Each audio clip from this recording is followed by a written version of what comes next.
স্বামী হইয়া নামাজ পড়ো, স্ত্রীকে নামাজের দাওয়াত দাও। রহমতের নবী বলেন, কেউ যদি রাতের বেলা ঘুমায় এশার নামাজ পড়ে, আবার যদি ঘুম থেকে উঠিয়া ফজরের নামাজ আদায় করতে গিয়া স্বামী আগে উঠছে, স্ত্রীকে পরে উঠাইছে, তাহলে স্ত্রীর নামাজের সওয়াবও স্বামী পেয়ে যাবে। আবার যদি স্ত্রী আগে উঠে যায়, উঠিয়া যদি তিনি স্বামীকে আগে উঠায়, স্বামীর আমলের সওয়াবও স্ত্রী পাবে। নবী বলেন, বান্দা এশার নামাজ পড়ে ঘুমাইয়া ফজরে উঠে যদি আবার নামাজ আদায় করে, ঘুমের মধ্যে যেই সময়টা ব্যয় হবে এটাও নেকের পাল্লায় ওজন করা হবে। ঘুমটাও ইবাদত। কার জন্য? যে ব্যক্তি ঘুমটাকে ইবাদত বানায়, নামাজ নাই রোজা নাই, ঘুম ইবাদত হবে না। এশার নামাজ পড়ে ঘুমাবে, ঘুম থেকে উঠিয়া আবার ফজরের নামাজ আদায় করবে। রহমতের নবী বলেন, ঘুমের মাঝে যেই সময় কাটাইল ওই সময়টা আল্লাহর নেকের পাল্লায় ওজন দিয়ে দিবে। ভাইরা আমার, তাহলে জাহান্নাম থেকে নিজে বাঁচো, আহালকে বাঁচাও। প্রত্যেক মা বাবা নিজে নামাজ পড়লে হবে না, সন্তানকে নামাজের দাওয়াত দিতে হবে। নিজে পর্দা করলে হবে না, সন্তানকে পর্দার দাওয়াত দিতে হবে। বিরোধিতা করলে বাধা প্রদান করতে হবে। বাধাটা কেমনে দিবেন এটারও নিয়ম পদ্ধতি আমার রাসূল শিখায় গেছেন। এর নবীর আশিক উম্মতের দল, দুনিয়ার রং তামাশায় তো কম দৌড়াইলা না। তোমার আমার আপনজন চোখের সামনে দেখলাম, টাকার বাহাদুরি, ক্ষমতার বাহাদুরি, কত বন্ধু বান্ধব কত পার্কে পার্কে দৌড়াইলো, আড্ডা দিল আর আমাকে হাসলো। মাদ্রাসায় পড়িয়া কোনো লাভ হবে না, কত বাজে কথা বলল, আমরাই তো আনন্দ করি, তোর কপালে আনন্দ নাই।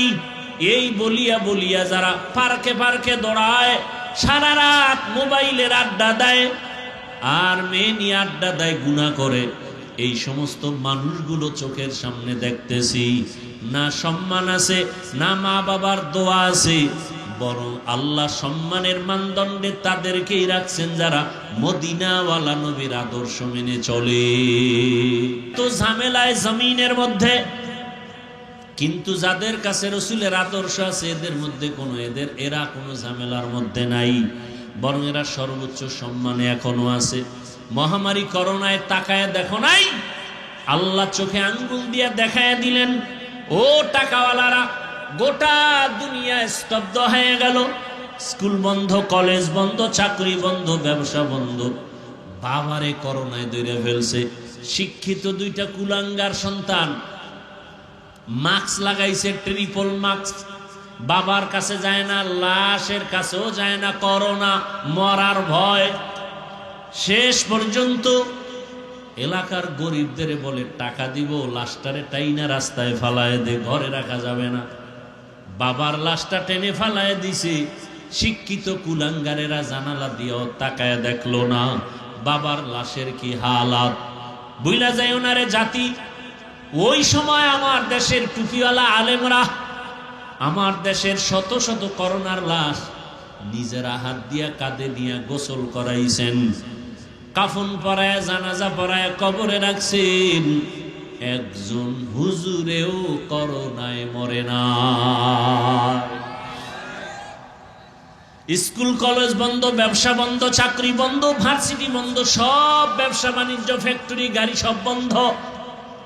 ইতিহাস ভুলিয়া যাইও না, ওই মুসিবতের সময় কিন্তু কোরআনের একটা মাদ্রাসা বন্ধ হয় নাই। কি ভাই, সত্য কথা বলতে কষ্ট লাগে না? আল্লাহ দেখায় দিলেন কোরআন যেমন চিরন্তন, এর সাথে যাদের সম্পর্ক থাকবে তাদেরও সম্মানটা চিরন্তন।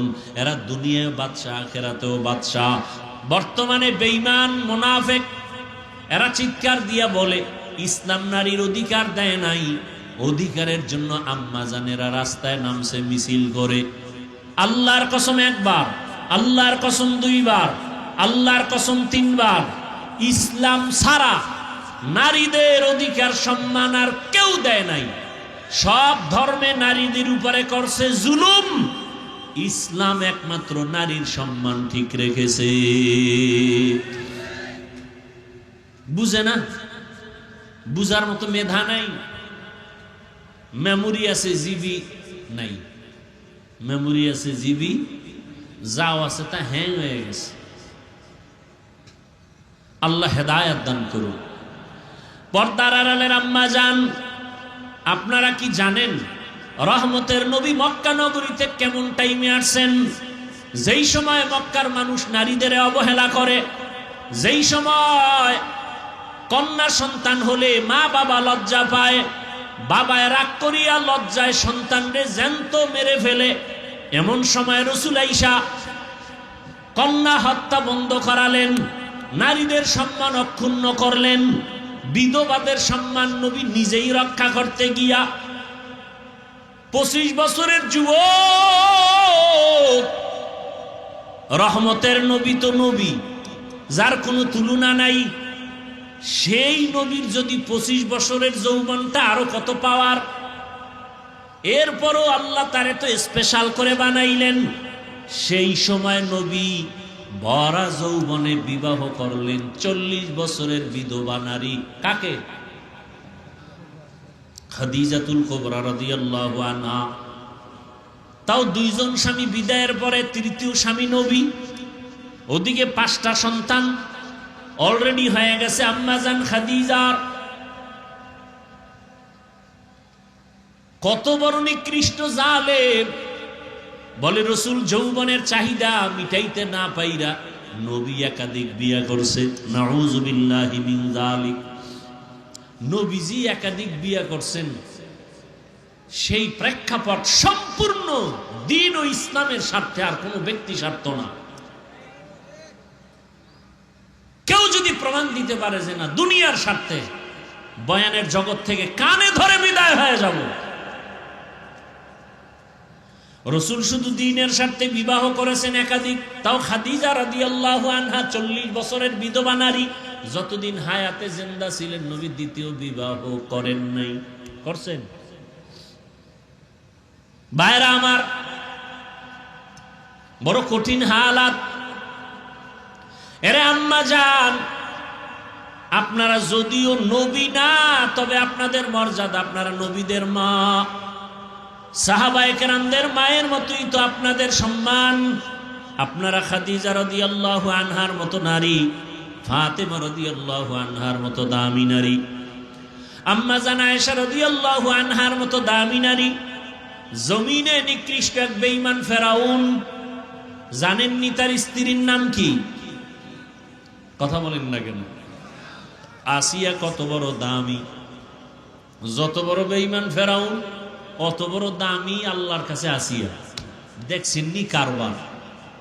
দুনিয়ার নিকৃষ্ট বেঈমান ফেরাউন, আর তার ঘরে আছে পৃথিবীর শ্রেষ্ঠ নারী আসিয়া। কেমন দামি! রহমতের নবী বলেন, কিয়ামতের দিন আসিয়ার সাথে আমি মুহাম্মদের সাথে বিবাহ হবে। এরে আম্মা জানেরা, এত বড় বেঈমানের ঘরে থাকি আসিয়া আমার আল্লাহকে ভুলেন নাই। আর আপনার স্বামী তো ফেরাউনের মতো খারাপ না। আপনি যদি নামাজ পড়েন, আপনার স্বামী তো বাধা দেয় না। আপনি যদি পর্দা রক্ষা করে চলেন, আপনার স্বামী তো বাধা দেয় না। আপনি যদি নামাজ পড়েন, সন্তানকে নামাজি বানান, স্বামী বাধা দেয় না। আপনি তো পারতেন চেষ্টা করলেই নিজেও জান্নাতি হতে, স্বামীটাকেও জান্নাতি বানাইতে। ও আম্মা জানেরা, মা মনে করে স্বামীর সম্পদ আমার না, এই জন্য বাতাসে উড়ায়। অনেকের স্বামী বিদেশ থাকে, লাখ লাখ টাকা পাঠায়, শেষ সময় এসে দেখে টাকা নাই, স্ত্রী বাতাস উড়ায় দিছে। অথচ আম্মা জানের মনে করা উচিত স্বামীর সব সম্পদ এগুলো স্ত্রীর, কারণ পৃথিবীতে কোনো স্বামী নিজের জন্য কষ্ট করে কামাই করে না, সব স্ত্রী সন্তানের জন্য করে। নিজে না খাইয়া থাকলেও মনে কষ্ট নাই, স্ত্রী সন্তান যদি না খায় থাকে, ওই রাতে স্বামীর চোখে আর ঘুম আসে না। এরে আম্মা জান, আপনার স্বামী যদি মরিয়া যায়, সন্তান তো আপনার চলে আসবে। ও আমার যুবক বাবারা, যারা বাবার টাকা বাতাস উড়াও, তুমি কি ভাবো না তোমার বাবা মইরা গেলে এই সম্পদ এই সবকিছু তো তোমার, তুমি কার টাকা নষ্ট করো? তোমারটাই তো নষ্ট করো। তবে বলবা হুজুর ক্ষতি কি? লিখে রাখ, বাবায় যদি কোটি কোটি টাকা কামাই করে আর স্ত্রী সন্তানরা যদি চুরি করে না বলে সরায় দেয়, ওই সংসারে কোনোদিন লাভবান হবে না, কল্যাণ আসবে না। তাহলে নিজের বাবার ক্ষতি নিজে করলি। বাবায় মরে গেলে সংসার তো তোমার হাতে নিতে হবে, বাবার ব্যবসা বাণিজ্য তোমাকে মেনটেন করতে হবে। এই চিন্তা যদি যুবকেরা করত, বাবার একটা টাকাও মোবাইলে গুনায় খরচ করত না। ইন্না আউওয়ালা বাইতিন মুযিআ লিন-নাস লাল্লাযী বিবাক্কাতা মুবারাকাও ওয়া হুদা মুবারাকাও ওয়া হুদাল লিল আলামিন।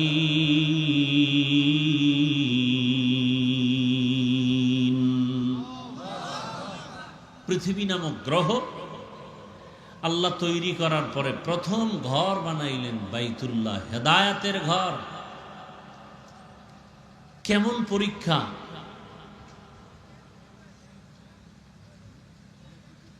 বাইতুল্লাহ তাওয়াফ করতেছে, কে ধনী কে গরিব, কে শিক্ষিত কে অশিক্ষিত, কে আলেম কে মূর্খ, কে পীর কে মুরিদ, কে রাজা কে প্রজা, সব একই পোশাকে ঘুরতেছে।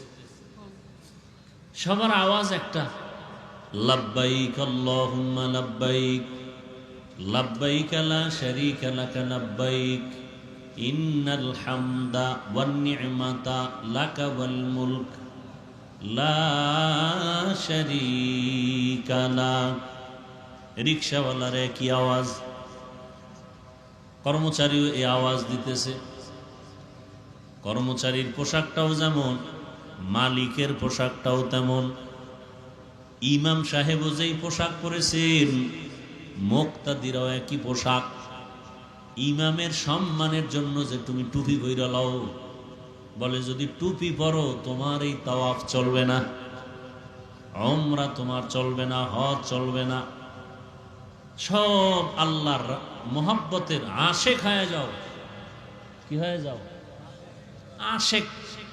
এই যে আমি বলছি আল্লাহর কি হও, বলেন না কেন? এটা কোনো দোষের কথা? এটারে বাংলায় যদি বলি সব পাগল হয়ে যাও, তো কেউ কেউ মন্তব্য করবে ভিন্ন কথা, ঠিক নেই?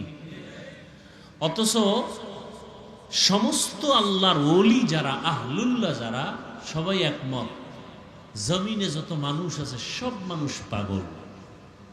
সব মানুষ, এমন কেউ নাই যে পাগল না।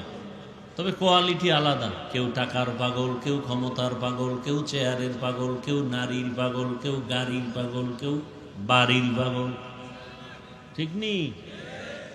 যে ক্ষমতার চেয়ারের পাগল, সে নামাজে দাঁড়াইয়াও ক্ষমতা ক্ষমতা, ঘুমের মধ্যেও ক্ষমতা।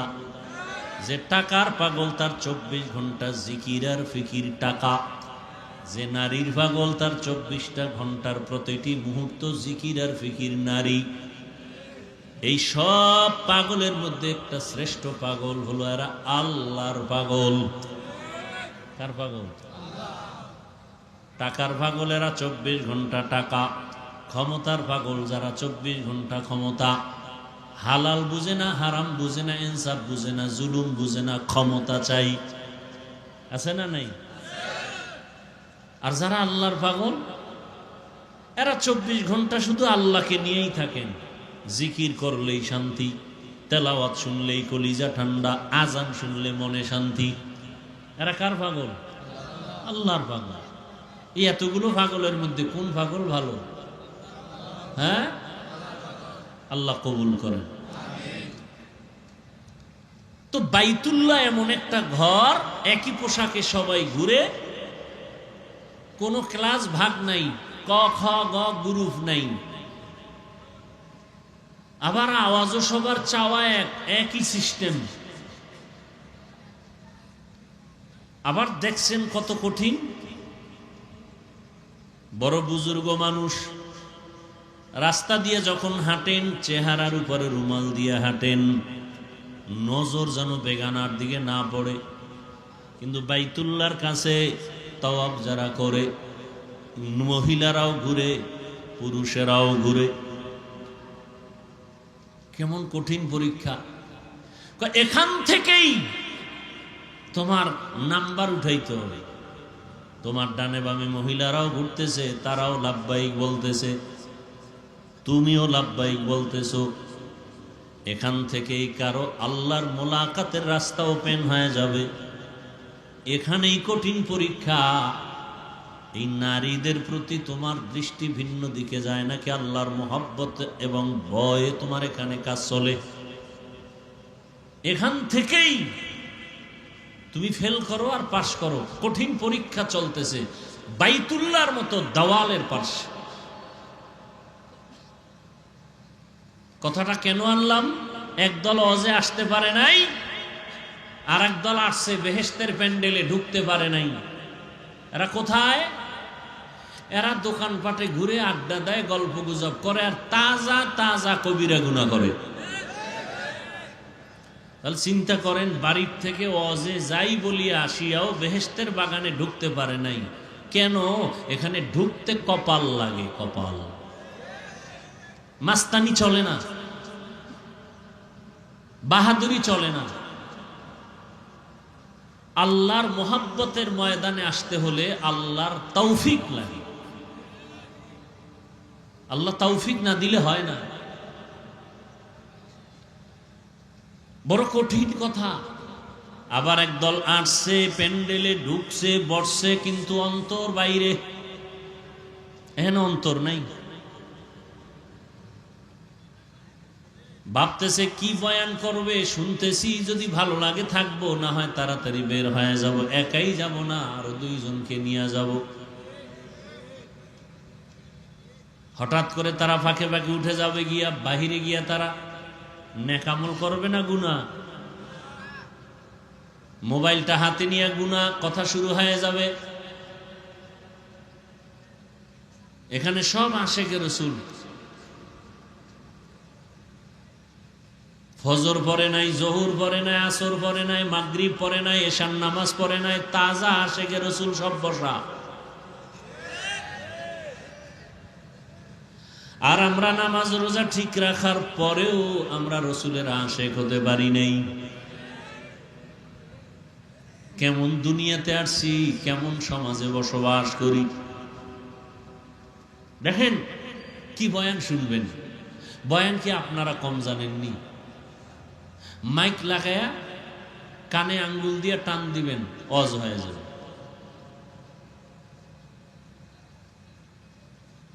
এখানে যারা আপনারা বসছেন সবাই আমরা মুসলমান। সবাই আমরা কি বলেন তো? আপনাদের আল্লাহ আমার আল্লাহ দুই না এক? সবাই একমত? আপনাদের নবী আমার নবী? বুঝে শুনে বললেন। আপনাদের কালেমা আমার কালেমা, আপনাদের কোরআন আমার কোরআন, আপনাদের কাবা আমার কাবা, আপনাদের ধর্ম আমার ধর্ম এক। দুনিয়াতে আসছি, সিস্টেম সবার এক নাকি আপনারা লুঙ্গি পরে আসছেন? বিদায় বেলা যেদিন আজরাইল আসবে সেদিনও আপনার আমার হালাত এক।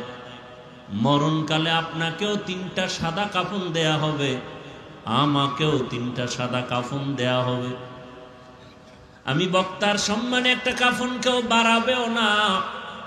গরিব রিক্সাওয়ালা মারা গেলে একটা কাফন, অসম টাকা কমের কারণে, গরিব হওয়ার কারণে একটা কাফন কেউ কমাইয়াও দিবে না। কালারও কিন্তু আলাদা। কাফনের কালার, তাবলিগওয়ালাদের কালার একরকম, পীর সাহেবদের কালার আর এক রকম। কে ধনী, কে গরিব, কে আলেম, কে মূর্খ, কে তাবলিগ, কে কওমি, কে আলিয়া, তুমি যত বড় বাহাদুরি দেখাও না কেন, সবার মরণকালে কাফনের কালারও হবে সব এক। কাফনের উপরে লেখা থাকবে কোটিপতির লাশ, বড় হুজুরের লাশ। মাস্তানি তো কবরে যাওয়ার আগেই শেষ। কাফনে ঢোকা মাত্রই আমি যে এত বড় বাহাদুর, কাফনে ঢোকার পরে কে গরিব কে ধনী লেখা থাকবে? তাহলে কবরে যাওয়ার আগেই বাহাদুরি ফিনিশ। এখন আমি দাবি করি আমি বড় বক্তা, আমি বড় টাকাওয়ালা, আমি বড় ক্ষমতাওয়ালা মাস্তান। মরণকালে কাফনে ঢোকার পর কে বড় আলেম, কে ছাত্র, কে পীর, কে মুরিদ, কে শিক্ষক, কে ছাত্র, কোনো ভেদাভেদ থাকবে না, সব একাকার। কবরের সাইজও হবে নাকি আপনাদের এলাকার কবর একটু বড়? কবরের সাইজ, দাফন দিয়া মাটি দিয়া সব যখন চলে যাবে, প্রশ্ন কবরে হবে, তাও সবার বেলায় তিনটা, তাও এক। রবের পরিচয় দাও, ধর্মের পরিচয় দাও, রাহমাতুল লিল আলামিনের পরিচয় দাও। আমাকেও এই প্রশ্ন, আপনাদেরও নাকি আলাদা? কি বুঝলেন? আপনার আমার আল্লাহ এক, নবী এক, কোরআন এক, কাবা এক, ধর্ম এক, কালেমা এক, আশা এক, কাফন এক, কালার এক, কবর এক, সাইজও এক, জানাজার সিস্টেমও এক, কবরের প্রশ্ন এক। অথচ দুঃখ, আমি টুপি খুলতে চাই না, তুমি টুপি মাথায় দিতে চাও না। কেন? তুমি ভিআইপি মুসলমান। আমি দাড়ি কাটলে লজ্জা পাই, তুমি রাখতে লজ্জা পাও। তুমি রসুলের আশেক। আমি মসজিদে না ঢুকলে লজ্জা, তুমি ঢুকতে গেলে লজ্জা। আমি পর্দা না করলে লজ্জা, তুমি পর্দা করতে গেলে লজ্জা পাও। তুমি মুসলমান, আমিও মুসলমান, তোমাকে বয়ান করবো কেন? টুপি পরো, নামাজ পড়ো, পর্দা করো। বরং বয়ান করব কেন? বয়ান তো হিন্দুদের করব, ইহুদিদের করব। ওরা আল্লাহ চিনে না, নবী চিনে না, কোরআন বুঝে না, হাদিস বুঝে না, ওদের বয়ান করার সময় নাই। মুসলমানের পেছনে ঘুরতে ঘুরতে জীবন শেষ। বাড়ি ঘরের চিন্তা নাই, শরীরের চিন্তা নাই, খাওয়া দাওয়ার চিন্তা নাই, উম্মতের পেছনে। আমি একা না, 12 মাস হাজারো লাখ আলেম দৌড়াচ্ছে উম্মতের পিছনে। তাবলিগওয়ালাদের মেহনত, পীর মাশায়েখের মেহনত, জুমার খতিব ইমামদের মেহনত, উলামায়ে কেরামের মেহনত। উম্মতের নিয়ে এত ফিকির করে আলেমরা, খোদার কসম উম্মতের কল্যাণের ফিকির আর কেউ করে না। আর সব করে চান্দাবাজি আর ধান্দাবাজির জন্য।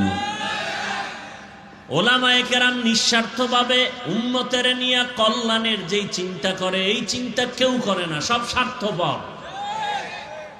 সব কি? এখানে অনেক শিক্ষিত মানুষ, বুঝা শুনা জবাব দিয়েন। ইসলামে রাজনীতি নাই, এজন্য রাজনীতির ওয়াজ করা যাবে না। কি ভাই? সব দিক থেকে ইসলাম কমপ্লিট, রাষ্ট্রনীতির বেলায় ইসলাম আনকমপ্লিট।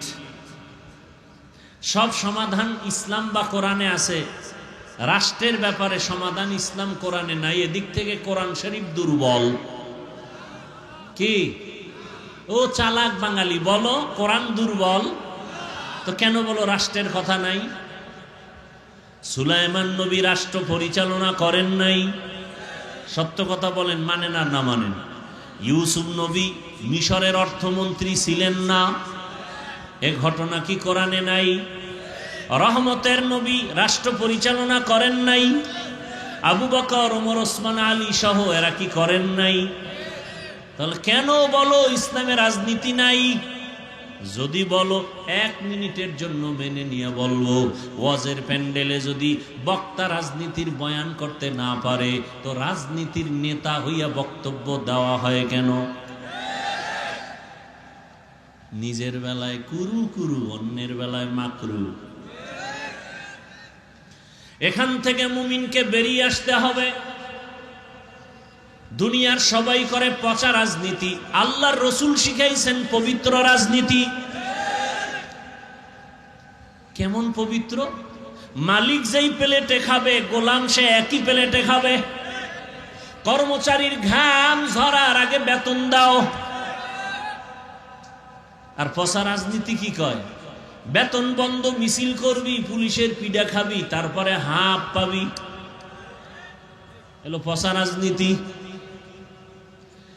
ইমাম সাহেব ইমামতি করবেন, কোন রাজনীতি করা যাবে না, দল করা যাবে না। যদি এটাই সত্য হয়, তাহলে কমিটির মধ্যেও কোনো রাজনীতির ব্যক্তি থাকতে পারবে না। কি বৈষম্য বিরোধী? কই এই চালাকি কত! হ্যাঁ, বর্তমানে ওলামায়ে কেরামদের মধ্যে বাংলাদেশে এখনো জনগণের দায়িত্ব নিয়ে আছে না নাই? চেয়ারম্যান আছে না? খবর নিয়ে দেখেন, মনে হয় যেন তারা দুনিয়াতেই বেহেশতের ঘ্রাণ পাইতেছে। আলেম ওলামারা উম্মতের দায়িত্ব নিলে কিছু হোক বা না হোক, উম্মতের উপরে জুলুম হবে না। আল্লাহ হেদায়াত দান করুন। ভাইরা আমার, তবে কপাল বড় খারাপ। সেদিন ওই উমরা সফরে রিয়াদের বাংলাদেশি প্রবাসীদের বলে আসলাম, বাবারা, বাংলাদেশে এমন এক সুযোগ আইছে যা জীবনে আয়নায় আর আসবে কিনা জানা নাই। আমি বললাম, যতটা খুশি এর থেকে আরো কঠিন হালাত। আগে যত দোয়া করছেন এর থেকে বেশি করেন, আরো বেশি দোয়া করেন, কারণ মানুষ খুশিতে অন্যায় বেশি করে, বেপরোয়া হয়ে যায়, কথার ব্যালেন্স থাকে না, চলাফেরার ব্যালেন্স থাকে না। আপনাদের বেশি দোয়া করা উচিত উলামায়ে কেরাম এক হওয়ার জন্য, বেশি দোয়া করা উচিত। এক হয় না কেন? আপনাদের কারণে। আপনারা দোষ দেন না আমগো, আসল ভেজাল আপনাদের মধ্যে। ফেসবুকে আলেমদের বিরুদ্ধে লেখালেখি যেদিন বন্ধ হবে, সেদিন ওলামায়ে কেরাম এক ময়দানে আসবে। ওলামায়ে কেরামের বিরুদ্ধে পরস্পরে লেখালেখি ফেসবুকে যতদিন বন্ধ হবে না, ততদিন এই জাতির কপাল খুলবে না। আর আপনি বিসমিল্লাহ পারেন না, আউযুবিল্লাহ পারেন না, আলেমের বিরুদ্ধে আপনি কলম ধরেন, এত বড় দুঃসাহস আর বেয়াদবি করার সাহস আপনাকে কে দিয়েছে? আমি তো সারা বাংলাদেশে বলি, বুক ফুলায় বলি, যারা আলেমের বিরুদ্ধে লেখে ওরা মা বাবার অভিশপ্ত সন্তান, ওরা মা বাবার সুসন্তান নয়। আল্লাহ হেদায়াত দান করুন।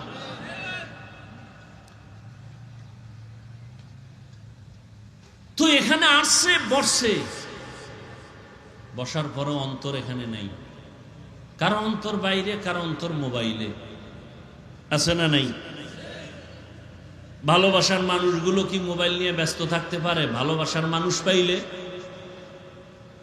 তাহলে বোঝা গেল ভালোবাসার মাঝখানে কালো দাগ আছে। এরপরও কোন যুক্তিবাদী বলবে, ভাই মোহাব্বতে না রেকর্ড করি, তোমার কাম তো মিডিয়াওয়ালারা করে, তুমি তো আকাম করতেছো বয়ে বয়ে। দুনিয়ার সব আলেম একমত, অকারণে অনর্থক ছবি উঠানো কবিরা গুনাহ হারাম। পৃথিবীর কোন আলেম এই কথার বিপরীত কোন শব্দ উচ্চারণ করার সাহস নাই। অকারণে এমনি ছবি উঠানো কবিরা গুনাহ হারাম। এরপরও মিডিয়াওয়ালারা রেকর্ড করতেছে, এখান থেকে ডাউনলোড করে নিয়ে নিলেই তো হবে সকালবেলা। নিজে মোবাইলের দিকে নজর দিয়া না বয়ানের সাথে তার সম্পর্ক আছে। এরপরে বয়ানের পরে যদি মোবাইলটা হারায় যায়, তা আমও গেল, সালাও গেল। অথচ যদি অধীর আগ্রহে বসে মোহাব্বত নিয়ে দুইটা কথা শুনে, হতে পারে দিল নরম হয়ে যাবে, হেদায়েতের দরজা খুলে যাবে। আল্লাহ সবাইকে কবুল করেন। তা আপনাদের কষ্ট হয়, কিছুক্ষণ আপনারা বসলে আমি আলোচনা চালাবো, কারণ আল্লাহ চাইলে হবে, আল্লাহ না চাইলে হবে না। আর আল্লাহ চাইবেন কার বেলায়? যে চেষ্টা করবে। ওয়াল্লাযীনা জাহাদু ফীনা লানাহদিয়ান্নাহুম সুবুলানা ওয়া ইন্নাল্লাহা লামাআল মুহসিনিন।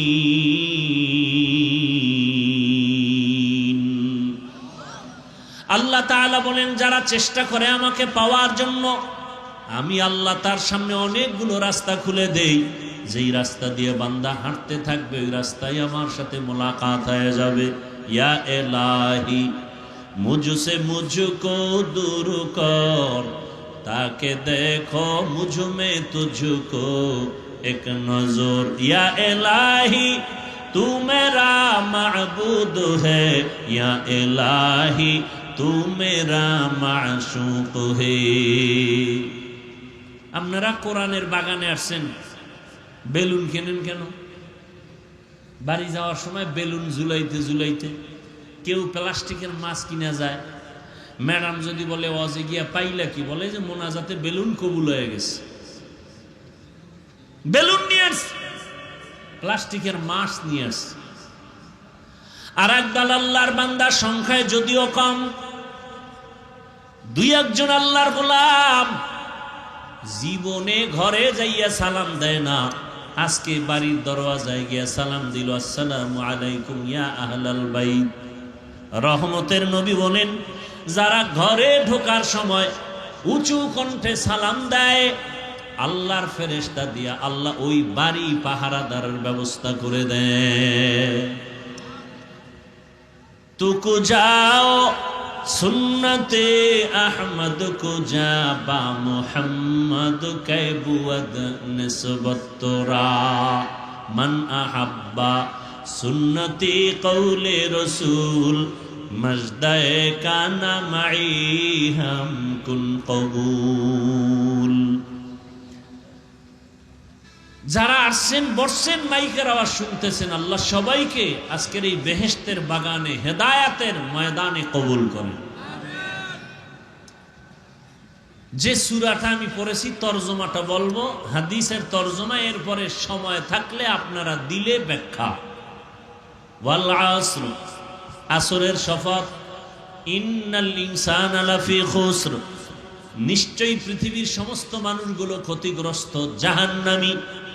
ইল্লাল্লাযীনা আমানু, কিন্তু যারা ঈমান আনয়ন করবেন, ওয়া আমিলুস সালিহাত, আমলে সালেহ করবেন, ওয়া তাওয়াসাউ বিল হক, ঈমান আমলের দাওয়াত অন্যকে দিবে, ওয়া তাওয়াসাউ বিস সবর, ঈমান আমলের বিরোধিতাকারীদের বাধা দিতে গিয়ে সবর ইখতিয়ার করবে। এই গুণে গুণান্বিতরা জাহান্নামে যাবে না, ক্ষতিগ্রস্ত হবে না। রহমতের নবী বলেন, কুল্লু উম্মতি ইয়াদখুলুনাল জান্নাতা ইল্লা মান আবা, সব উম্মত জান্নাতে যাবে, যারা আমি নবীকে মানে না তারা আমার জান্নাতে যাবে না। কিলা মান আবা, সাহাবায়ে কেরামদের থেকে প্রশ্ন করা হলো, রহমতের নবী আপনাকে মানে না, অস্বীকার করে, তারা কারা? ক্বালা মান আতাআনি দাখালাল জান্নাহ ওয়া মান আসানি ফাকাদ আবা। রহমতের নবী বলেন, যারা আমার অনুসরণ করবে তারা জান্নাতে যাবে, আর যারা আমার বিরোধিতা করবে তারা আমাকে অস্বীকারী হিসাবে জাহান্নামে যাবে। রহমতের নবী বলেন, সব উম্মত জান্নাতে যাবে। হাদিসের তরজমা শেষ, আয়াতের সূরার তরজমা শেষ। হাদিস নিয়ে 2-4 মিনিট কথা, এরপরে সূরাটা নিয়ে কিছু কথা। হাদিসে নবী বললেন সব উম্মত জান্নাতে যাবে, একজনও বাদ নাই। কথা শেষ না কিন্তু আছে? কিন্তু আছে। নবী বলেন, যারা আমাকে মানে না তারা না। সাহাবায়ে কেরামদের মধ্যে কেউ বললেন, ইয়া রাসূলুল্লাহ, আপনাকে মানে না তারা কারা? খুব খেয়াল করবেন। সাহাবায়ে কেরামরা প্রশ্ন করা মাত্র রহমতের নবী বলেন, যারা আমার অনুসরণ করবে তারা জান্নাতে যাবে, আর যারা আমার বিরোধিতা করবে তারা আমাকে না মানার কারণে জাহান্নামে যাবে। নবীজি জবাব দিলেন, যারা আমার অনুসরণ করবে তারা জান্নাতি। এই কথার দ্বারা বোঝা যায় যারা নবীর অনুসরণ করবে না তারা কি? জাহান্নামী। কিন্তু হাকিকতে কথাটা এমন না যে রসুলের অনুসরণ করবে সে জান্নাতি, যে অনুসরণ করবে না সে জাহান্নামী। কথাটা এমন না। কেমন? যে রসুলের অনুসরণ করবে সে জান্নাতি, আর যে বিরোধিতা করবে সে জাহান্নামী। তাহলে অনুসরণ না করা আর বিরোধিতা করা এটা এক না। যেমন এই প্যান্ডেলে বহু আল্লাহর বান্দা আছে, আমি যদি ডান দিক থেকে একজন যুবককে জিজ্ঞাসা করি, এই যুবক তুমি নামাজ পড়ো না কেন? যুবক বলে, হুজুর নামাজ দরকার। চেষ্টা করি, পারি না, দোয়া করবেন। কি বোঝা গেল? সে নামাজ না পড়লেও অন্তরে আগ্রহ আছে না নাই? তাহলে সে কি রসুলের দুশ্মন? না। বাম দিক থেকে যদি একটা যুবকেরা জিজ্ঞাসা করি, বাবা নামাজ আদায় করো না কেন? কবে নামাজ না পড়লে অসুবিধা কি? এরকম আল্লাহর আশেক নাই? বলে নামাজ না পড়লে অসুবিধা কি? কি বুঝলেন? তার কথা আগ্রহ আছে? আগ্রহ নাই, বরং অনীহা। অতএব নবীর অনুসরণ করে না, এরা জাহান্নামে যাবে কথাটা এমন না, বরং বিরোধিতা যারা করে তারা জাহান্নামে যাবে। একজনে নামাজ পড়ে না আর একজন নামাজ পছন্দ করে না, দুইজন কি এক? যে নামাজ পড়ে না সে মুমিন, যে নামাজ পছন্দ করে না সে বেঈমান। যে টুপি পরে না সে মুমিন, যে টুপি পছন্দ করে না নবীর আদর্শের বেঈমান। যে হালাল মতো চলে না সে মুমিন, কিন্তু যে হালালটাকে পছন্দ করে না সে বেঈমান। যে আল্লাহর কোরআনের রাজনীতি করে না মুমিন, কিন্তু ইসলামের রাজনীতি নাই যদি বলে বেঈমান। ব্যবধান আছে না নাই? এটা বুঝারও তো মাথা নাই, মেমোরি নষ্ট হয়ে আছে আমাদের। ইসলামী রাজনীতি না করা আর অপছন্দ করা এক না। আল্লাহ বুঝার তৌফিক দান করেন। যে সূরাটা আমি পড়লাম, আমার ধারণা মতে এখানে সবাই এই সূরাটা পারেন। সূরাটার নাম কি একবার বলবেন? ঘরের মা বোনেরাও এই সূরাটা শুনতে শুনতে মুখস্থ হয়ে গেছে। তরজমা বলে ফেলছি, সংক্ষেপ কিছু ব্যাখ্যা। আল্লাহ তাআলা সূরাটার শুরুতে কসম করেছেন, শপথ করেছেন, ওয়াল আসর, আসরের শপথ। আল্লাহ শপথ করলেন কেন? শুধু এখানে না, অনেক জায়গায়। ওয়াত্তিনি ওয়াজ-যাইতুন ওয়া তুরি সিনিন ওয়া হাযাল বালাদিল আমিন। তিনের কসম, জৈতুনের কসম, তুরে সিনার কসম, নিরাপদ শহর মক্কা নগরীর কসম। আল্লাহ বারবার কসম করেন, ওয়াশ-শামসি ওয়া দুহাহা ওয়াল কমারি ইযা তালাহা ওয়ান নাহারি ইযা জাল্লাহা ওয়াল লাইলি ইযা ইয়াগশাহা ওয়াস সামাই ওয়া মা বানাহা ওয়াদ দুহা ওয়াল লাইলি ইযা সাজা মা ওয়াদ্দাআকা রাব্বুকা ওয়া মা ক্বালা। আল্লাহ বারবার কসম কাটলেন কেন? আমরাও পরস্পরে কসম করি না কেন? এক ভাই আমার কথাটা অবিশ্বাস করলো, আমি শপথ করে বললাম কথাটা আসলেই এমন কসম।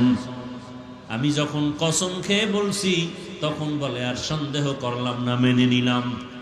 আমরা মানুষ কসম করি সন্দেহ দূর করার জন্য। আমার রব কোরআনে কসম করেছেন, আল্লাহর কোরআনে কি সন্দেহ আছে নাকি? আছে? লা রাইবা ফীহ। এটা এমন একটা কিতাব যে কোরআনের মধ্যে কোনো ভুল নাই, সন্দেহের অবকাশ নাই। তাহলে আল্লাহ শপথ করলেন কেন? অনেক জবাব। এর সার সংক্ষেপ কথা হলো, আল্লাহর কথা সব সত্য, কোনো সন্দেহ নাই, তবে কসম করে কথাটার গুরুত্ব বাড়ায় দিলেন। সব কথা সত্য, কসমের কথাটা আরো গুরুত্বপূর্ণ। এবং যেই জিনিসের উপর আল্লাহ শপথ করেছেন ওই জিনিসটা বড় দামি, বুঝাবার জন্য। যেমন আসরের শপথ, আসর বড় দামি। তিনের শপথ, তিন বড় দামি। জৈতুনের শপথ, জৈতুন বড় দামি। আসমানের শপথ, আসমান বড় দামি। রাতের শপথ, রাত বড় দামি এক সম্পদ। দিনের শপথ, দিন বড় দামি সম্পদ। আল্লাহ বুঝাবার জন্য কসম করেছেন। আল আসর, আসরের শপথ, আসর বড় দামি। বলে কেমন দামি? কেমন দামি? চার মাযহাবের চার ইমামের একজন ইমাম, ইমাম শাফিঈ রাহমাতুল্লাহি আলাইহি লিখেছেন, আল্লাহ রব্বুল আলামিন কোরআনে হাকিমের মধ্যে আম্মা জান আয়েশা রাদিয়াল্লাহু আনহার প্রসিদ্ধ বর্ণনা মতে আয়াত সংখ্যা 6666। যদি আমার আল্লাহ শুধু আল আসরে সূরাটা অবতীর্ণ করতেন আর অন্য কোন আয়াত যদি না দিতেন, আর সারা দুনিয়ার মানুষ ওয়াল আসরে সূরাটার উপরে জীবন চালাইতো, আমল করত, বিনা হিসাবে আল্লাহ জান্নাত দিয়ে দিতে। এত পাওয়ারফুল ওয়াল আসরে সূরাটা। আল্লাহ শুরুতে শফাত করলেন, আসরের শফাত। আসর বড় দামি। কেমন দামি? যারা এই আসরটাকে কাজে লাগাবে, আসরটাকে সম্মানের নজরে দেখবে, আল্লাহ তার সম্মান দুনিয়া আখিরাতে বাড়ায় দিবেন। এত বড় দামি আসরের যারা কাজে লাগাবে তারা দুনিয়ায় সফল, আখিরাতেও সফল হয়ে যাবে। এবার এই কসম খাইয়া সামনে যে কয়টা কথা বলতেছেন, কথাগুলো বড় দামি। আল্লাহ বলেন কসম খায়া তো গুরুত্ব বাড়ায় দিলাম। আবার বলেন ইন্নাল ইনসান, আবার তাকিদ দিলেন ইন্না, নিশ্চয়ই। আল ইনসান সমস্ত দুনিয়ার মানুষ। আবার লাফি লাম তাকিদ, সব দুনিয়ার মানুষ অবশ্যই ক্ষতির মধ্যে জাহান্নামী। কথা কার? শপথ করে আল্লাহ বললেন সব মানুষ অবশ্যই জাহান্নামী, ক্ষতিগ্রস্ত। কথা শেষ না সামনে আরো আছে? আল্লাহ বলেন কিন্তু নামের ব্রেক লাগায় দিলাম। ইল্লা, দুনিয়ার সব মানুষ জাহান্নামে যাবে, কিন্তু কিন্তু বলে আল্লাহ বলেন যাদের মধ্যে 4 গুণ পাওয়া যাবে তারা জাহান্নামী না। কয় গুণ? ইল্লাল্লাযীনা আমানু ওয়া আমিলুস সালিহাত ওয়া তাওয়াসাউ বিল হক ওয়া তাওয়াসাউ বিস সবর। এই 4 গুণওয়ালা মানুষ জাহান্নামে যাবে না, বরং তারা বিনা হিসাবে জান্নাতে যাবে। আতিনা ফি দারে দুনিয়া না হাসান, আতিনা ফি দারে উকবানা হাসান, ইয়া গিয়াসাল মুস্তাগীসিন ইহদিনা লিফতিখারা বিল উলুমে ওয়াল গিনা। হর গোরি দে নেको तू तैयार है, जो न मांगे उससे तू बेजार है। 4 গুণওয়ালারা জাহান্নামী না। এর মধ্যে প্রথম গুণ যাদের থাকবে ঈমান, দ্বিতীয় গুণ যারা ঈমান আনার পরে নেক আমল করবে। এই 2টা গুণ, ঈমান আর আমল। বদ আমল না নেক আমল? ঈমান আর নেক আমল।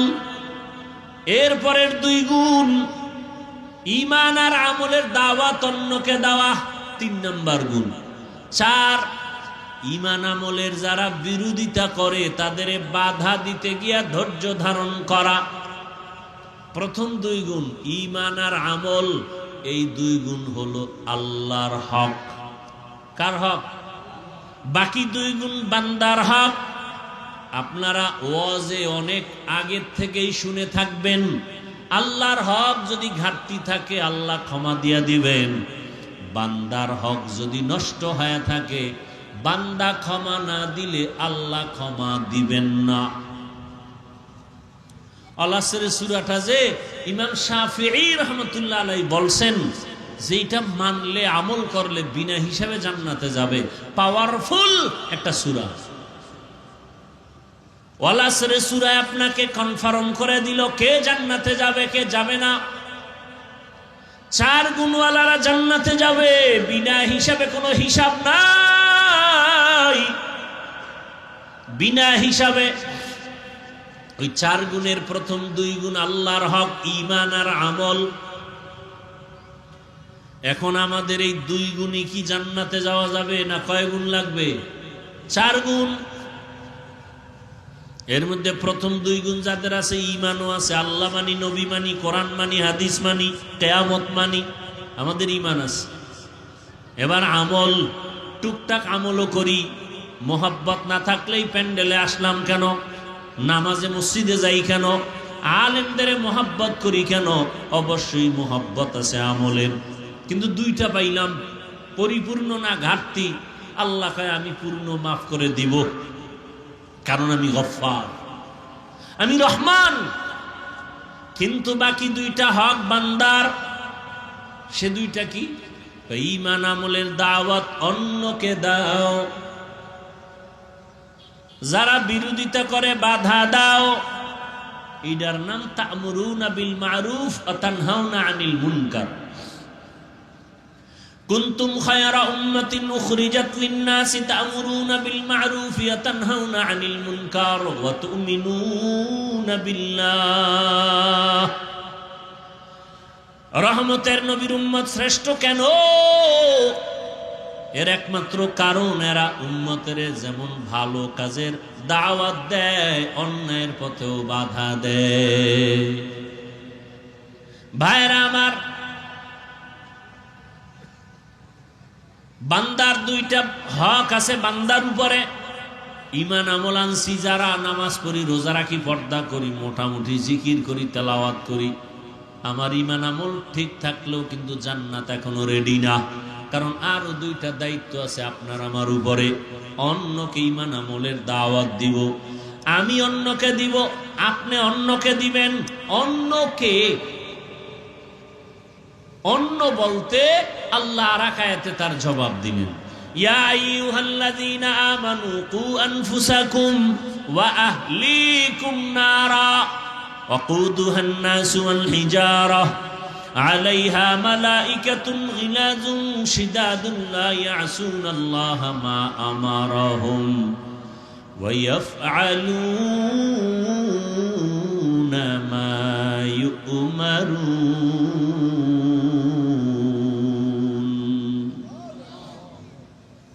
আল্লাহ বলেন, মুমিন জাহান্নামের আগুন থেকে আগে নিজেকে বাঁচাও, পরে আহালকে বাঁচাও।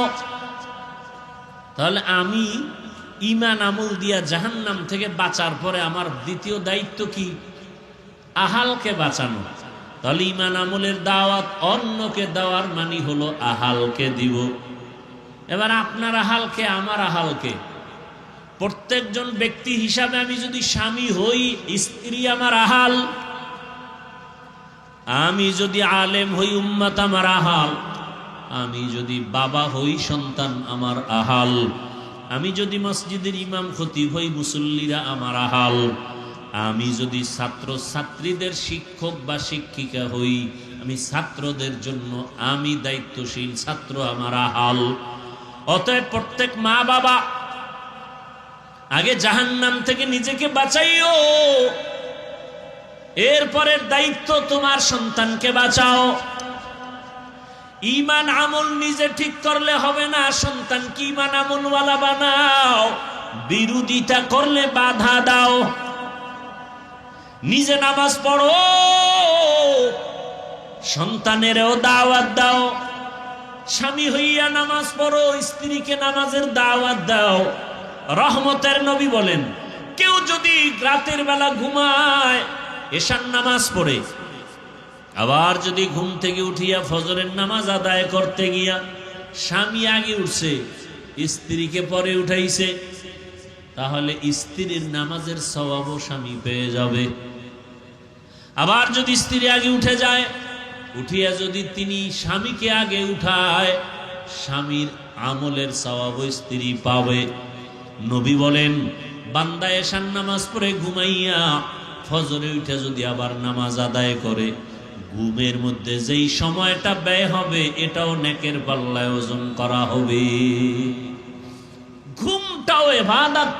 কার জন্য? যে ব্যক্তি ঘুমটাকে ইবাদত বানায়, নামাজ নাই, রোজা নাই, ঘুম ইবাদত হবে না।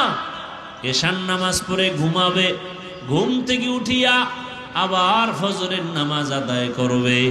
রহমতের নবী বলেন, ঘুমের মাঝে যেই সময় কাটাইলো, ওই সময়টা আল্লাহ নেকের পাল্লায় ওজন দিয়ে দিবে। ভাইরা আমার, তাহলে জাহান্নাম থেকে নিজে বাঁচো, আহালকে বাঁচাও। প্রত্যেক মা বাবা নিজে নামাজ পড়লে হবে না, সন্তানকে নামাজের দাওয়াত দিতে হবে। নিজে পর্দা করলে হবে না, সন্তানকে পর্দার দাওয়াত দিতে হবে। বিরোধিতা করলে বাধা প্রদান করতে হবে। বাধাটা কেমনে দিবেন এটারও নিয়ম পদ্ধতি আমার রাসূল শিখায় গেছেন। এর নবীর আশিক উম্মতের দল, দুনিয়ার রং তামাশায় তো কম দৌড়াইলা না। তোমার আমার আপনজন চোখের সামনে দেখলাম টাকার বাহাদুরি, ক্ষমতার বাহাদুরি, কত বন্ধু বান্ধব কত পার্কে পার্কে দৌড়াইলো, আড্ডা দিল আর আমাকে হাসলো। মাদ্রাসায় পড়িয়া কোনো লাভ হবে না, কত বাজে কথা বলল, আমরাই তো আনন্দ করি, তোর কপালে আনন্দ নাই। এই বলিয়া বলিয়া যারা পার্কে পার্কে দৌড়ায়, সারা রাত মোবাইলের আড্ডা দেয় আর মেয়ে নিয়ে আড্ডা দেয়, গুনাহ করে, এই সমস্ত মানুষগুলো চোখের সামনে দেখতেছি। না সম্মান আছে, না মা বাবার দোয়া আছে, বরং আল্লাহ সম্মানের মানদণ্ডে তাদেরকেই রাখছেন যারা মদিনাওয়ালা নবীর আদর্শ মেনে চলে। তো ঝামেলায় জমিনের মধ্যে, কিন্তু যাদের কাছে রাসূলের আদর্শ আছে এদের মধ্যে এরা কোনো ঝামেলার মধ্যে নাই, বরং এরা সর্বোচ্চ সম্মানে এখনো আছে।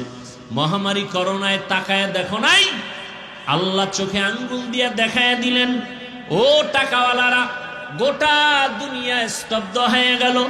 স্কুল বন্ধ, কলেজ বন্ধ, চাকরি বন্ধ, ব্যবসা বন্ধ। বাবারে করোনায় ধরে ফেলছে। শিক্ষিত দুইটা কুলাঙ্গার সন্তান মাস্ক লাগাইছে, ট্রিপল মাস্ক, বাবার কাছে যায় না, লাশের কাছেও যায় না, করোনা মরার ভয়। শেষ পর্যন্ত এলাকার গরিবদের বলে টাকা দিব, লাশটারে টাইনা রাস্তায় ফালায় দে, ঘরে রাখা যাবে না। বাবার লাশটা টেনে ফালায় দিছে। শিক্ষিত কুলাঙ্গারেরা জানালা দিয়েও তাকায় দেখলো না বাবার লাশের কি হালাত। বুইলা যায় ওনারে জাতি। ওই সময় আমার দেশের টুপিওয়ালা আলেমরা আমার দেশের শত শত করোনার লাশ নিজেরা হাত দিয়া কাঁধে দিয়া গোসল করাইছেন, কাফন পরায়, জানাজা পরায় কবরে রাখছেন। একজন হুজুরেও করোনায় মরে না। স্কুল কলেজ বন্ধ, ব্যবসা বন্ধ, চাকরি বন্ধ, ভার্সিটি বন্ধ, সব ব্যবসা বাণিজ্য, ফ্যাক্টরি, গাড়ি সব বন্ধ। ইতিহাস ভুলিয়া যাইও না, ওই মুসিবতের সময় কিন্তু কোরআনের একটা মাদ্রাসা বন্ধ হয় নাই। কি ভাই, সত্য কথা বলতে কষ্ট লাগে না? আল্লাহ দেখায় দিলেন কোরআন যেমন চিরন্তন, এর সাথে যাদের সম্পর্ক থাকবে তাদেরও সম্মানটা চিরন্তন। এরা দুনিয়ায় বাদশা, আখেরাতেও বাদশা। চেয়ারম্যানের চেয়ারের মেয়াদ শেষ, এমপি সাহেবের মেয়াদ শেষ, কিন্তু কোরআনওয়ালারা যেই চেয়ারে বসে আছে এই চেয়ারের তো কোনো মেয়াদি নাই। শেষ আবার কিসের শেষ? এই সম্মানকে দিছেন টাকার কারণে, ক্ষমতার কারণে, একমাত্র রাসূলের আদর্শের কারণে। অতএব আমি বলবো যুবক বাবারা, ও পর্দার আড়ালের মা বোনেরা, ও বৃদ্ধ বাবাজি, ব্যবসায়ী, চাকরিজীবীরা, দুনিয়ার রং তামাশা মানুষ শখ লাগায়া করে। মনের শখ ছিল একটু গান শুনবেন, নাচ দেখবেন, খুব মজা করছেন না? এবার বিনয়ের সাথে বলবো তওবা করে ফিরে আসেন। মনে আশা ছিল দুনিয়ার সিনেমা হলে যাবেন, পার্কে পার্কে ঘুরবেন, গুনাহ করবেন, গানের ময়দানে দৌড়াবেন। জীবনে তো কম পার্কে দৌড়াইলেন না। ও যুবক বাবারা, আমি কিন্তু একবারও এতক্ষণ যে বয়ান করছি একবারও কিন্তু বলি না এই বুড়িচং এলাকার মানুষ তোমরা সবাই আমার মতো টুপি লাগাও, বলছি?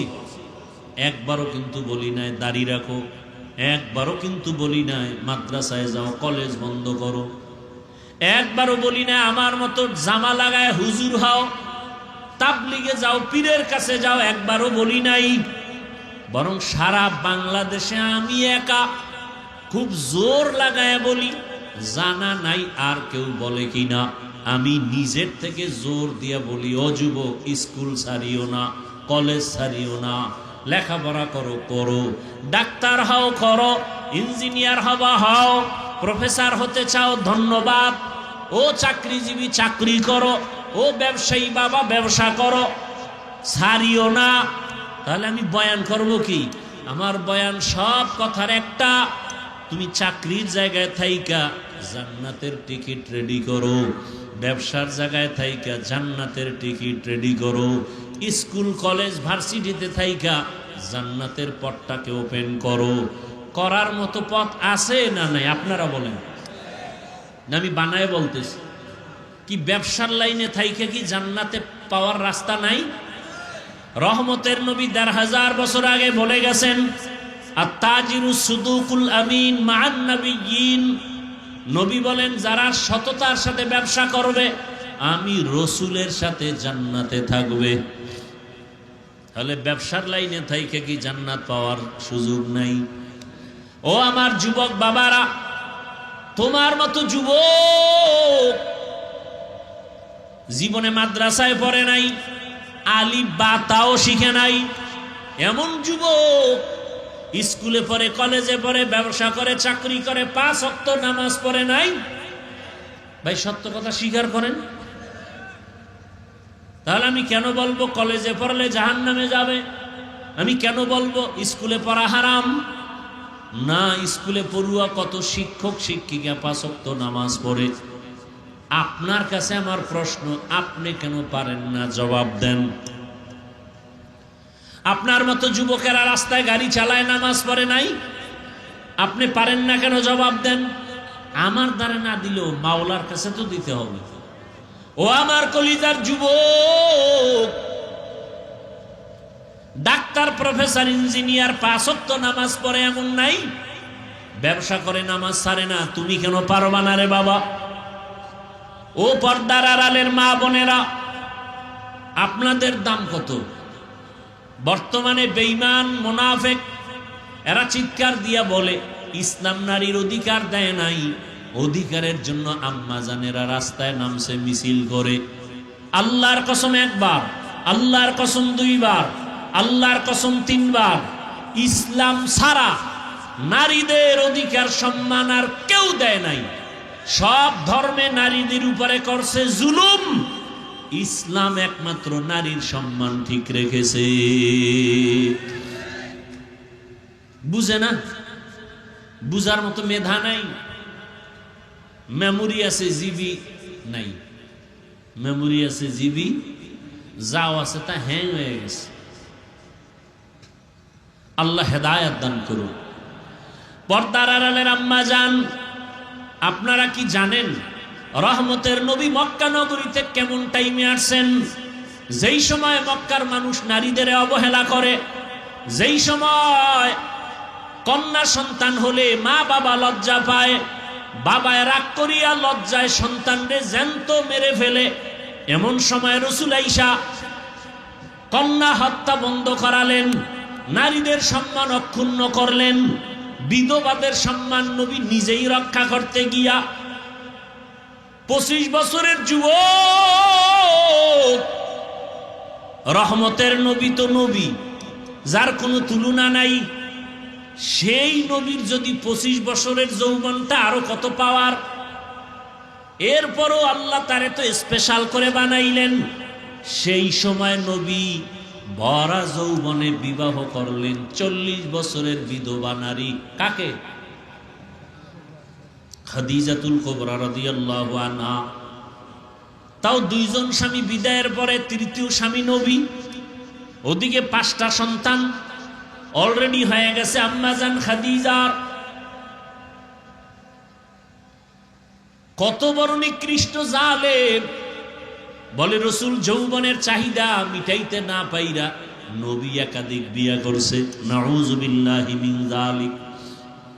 নবীজি একাধিক বিয়ে করছেন, সেই প্রেক্ষাপট সম্পূর্ণ দ্বীন ও ইসলামের স্বার্থে, আর কোনো ব্যক্তি স্বার্থ না। কেউ যদি প্রমাণ দিতে পারে যে না দুনিয়ার স্বার্থে, বয়ানের জগৎ থেকে কানে ধরে বিদায় হয়ে যাব।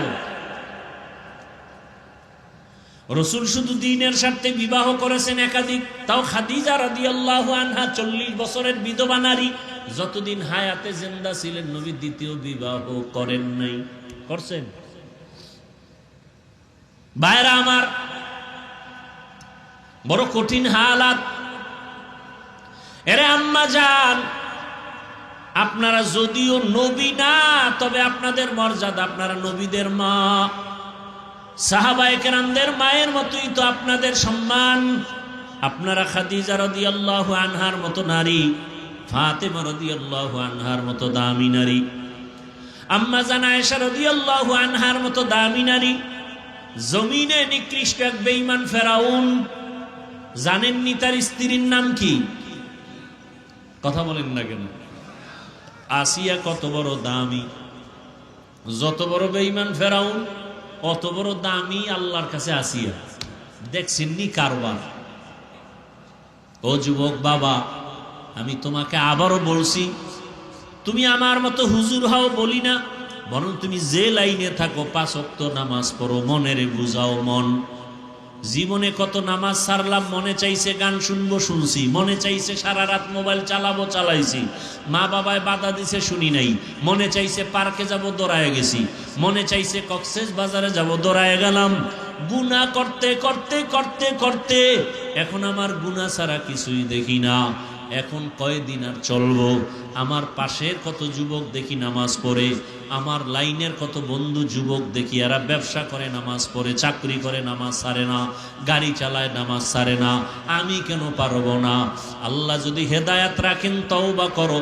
ও আল্লাহর কাছে মনে মনে বলো, হে মালিক, জীবনে বহু নামাজ ছাড়লাম, বহু বেপরদায় চললাম, ও আল্লাহ কেউ জানে না, তুমি জানো কত গুনাহ করেছি, দরওয়াজা জানালা বন্ধ করে গুনাহ করেছি, মোবাইলের দিকে তাকায় তাকায় চোখের গুনাহ করেছি, জবানের গুনাহ করেছি, কানের গুনাহ করেছি, হাতের গুনাহ করেছি।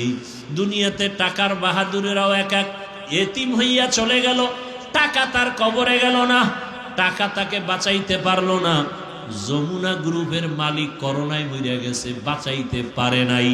আজকে তার টাকা পয়সা সব আছে, কিন্তু বিদায় বেলা 3টা সাদা কাফনের প্যাকেট হয়ে চলে গেল। আমার মাওলার কোরআন সত্য, কোনো সন্দেহ নাই। ওই কোরআনে যা আছে তাও সত্য। গুনাহগারের জন্য জাহান্নাম, নেক আমলওয়ালাদের জন্য জান্নাত। আল্লাহ ওয়াদা করেছেন, গুনাহ থেকে এখনো সময় আছে, তওবা করো। ও যুবক বাবারা, পর্দার আড়ালের মা বোনেরা, আপনার মতো কত মা এই এলাকায় এখনো তালাশ করলে পাবেন, বেপর্দায় চলে না, নামাজ ছাড়ে না, স্বামীর মাল নষ্ট করে না, স্বামীর মাল হেফাজত করে, নামাজ পড়ে, পর্দা করে, সন্তানগুলোকে আদর্শ ডাক্তার বানাবার ফিকির করে, মেহনত করে। আম্মা জান, আপনারা কেন পারবেন না? একটা ভালো সন্তানের মা হইয়া কবরে যাবেন, সন্তানটাকে আদর্শ ডাক্তার বানান, সন্তানটাকে আদর্শ ইঞ্জিনিয়ার বানান। আদর্শ বলতে রহমতের নবীর আদর্শ, কারণ নবীর আদর্শ পাক, নবীর আদর্শ ছাড়া ভিন্ন সমস্ত আদর্শ না পাক। ওই নবীর আদর্শওয়ালা ইঞ্জিনিয়ার যদি বানাইতে পারেন, ওই ইঞ্জিনিয়ার দুনিয়ার কাজ করবে, কোরআন পড়বে, নামাজ পড়বে, মা বাবার জন্য দোয়া করবে। এখনো সময় আছে, তওবা করেন। আল্লাহর কাছে মনে বলে বলেন, হে আল্লাহ, আর নামাজ ছাড়বো না, আর দাড়ি কাটবো না, বেপরদায় চলবো না, মা বাবাকে কষ্ট দিব না। ওলামায়ে কেরামের পরামর্শ দোয়া নিয়া নবীর আদর্শ মেনে জীবনটাকে চালাবো। ব্যবসা করি, চাকরি করি, লেখাপড়া করি, আর নামাজ ছাড়বো না, ওলামায়ে কেরামের সাথে বেয়াদবি করব না, নবীর সুন্নাত অনুযায়ী জীবনটাকে ধন্য করব। তওবা করার মতো যদি কারো অন্তর তৈরি হয়, নিয়ত হয় মুনাফিকি না থাকে, খাঁটি তওবার নিয়ত যাদের আছে, দুটো হাত আমার আল্লাহকে দেখাইয়া দেই, আয় আল্লাহ হাতগুলো কবুল করে নেন, তওবা কবুল করে নেন। আয় আল্লাহ, আমরা তওবা করতেছি, আর নামাজ ছাড়বো না, বেপরদায় চলবো না, ওলামায়ে কেরামের পরামর্শ নিয়ে চলবো, নবীজির আদর্শ নিয়ে চলবো। আমাদের তওবা কবুল করে নেন, গুনাহ মাফ করে দেন। তওবার উপরে মজবুত হইয়া মরণ পর্যন্ত মজবুত হয়ে চলার তৌফিক দান করেন, আমিন।